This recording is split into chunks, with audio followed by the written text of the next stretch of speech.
ఉన్న బంగారాన్ని విడిపించి ఆ రోజు ఆన్లైన్ రేటుకే మేము కొంటాం. Sharma gold company. రాజస్థాన్ రాజధాని జైపూర్ లో తెల్లవారుజామున ఘోర అగ్ని ప్రమాదం జరిగింది. అక్కడి అజ్మీర్ రోడ్ లో సిఎన్జి గ్యాస్ నింపిన ట్యాంకర్ ఒక్కసారిగా పేలిపోయింది. దీంతో అందులో భారీగా మంటలు చెలరేగాయి. జైపూర్ లోని అజ్మీర్ రోడ్ లో ఉన్న పెట్రోల్ బంకు వద్ద ఆగి ఉన్న సిఎన్జి ట్యాంకర్ లారీని ట్రక్కు ఢీ కొట్టడంతో భారీగా మంటలు చెలరేగాయి.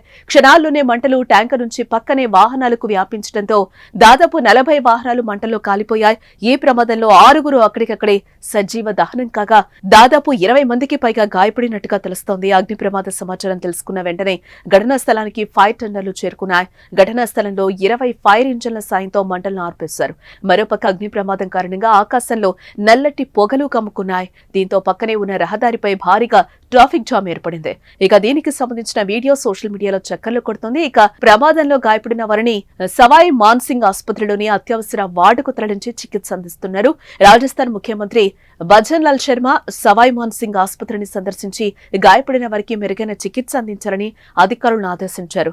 గాయపడిన వారికి అవసరమైన వైద్య సదుపాయాలు, సహాయక చర్యలు కొనసాగుతున్నాయని అన్నారు. మరోవైపు ఘటనా స్థలిలో సహాయక చర్యలు కొనసాగుతున్నాయని జైపూర్ డిస్ట్రిక్ట్ మెజిస్ట్రేట్ తెలిపారు. మంటలు పూర్తిగా ఆర్పివేసినట్లుగా వెల్లడించారు.